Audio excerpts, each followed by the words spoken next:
After setting up the device, you can tap this photo area anytime to check the live view.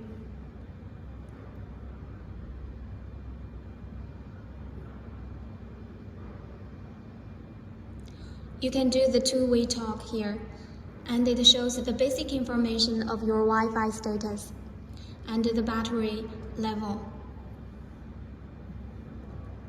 Here is the settings. The settings page shows the basic information of your device. You can change the doorbell ringing volume here. You can choose your time zone. And this area shows the cloud storage service you got. And from here, you can change your Wi-Fi network.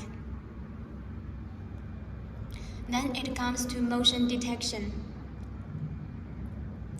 You can set your motion sensitivity here from low to high, and this device supports humanoid detection function. If you turn it on, then the device will alert you only when there is a movement of a human being. And here is motion alerts and ring alerts. They are about notifications. If you don't want motion functions, you can turn it off.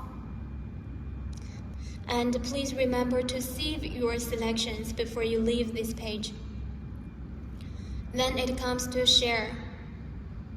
You can share your device with your family and friends. You can share to up to 8 other accounts. Here is share by QR code scanning. The new user needs to download Aiwit app and sign up to get an account first, then scan this QR code. Then your device will be shared to the new user.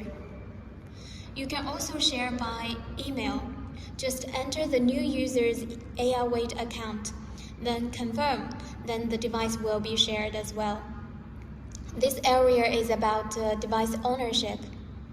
You can enter another Aiwit account, then confirm, then your device will be transferred to the new user.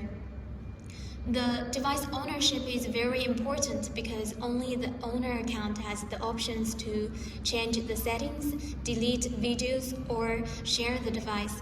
The shared accounts don't have these options. And here is playback. All of your videos will be listed here, and you can choose the dates to see videos on different days. And here is customer service. Whenever you have a question about your device, you can contact us.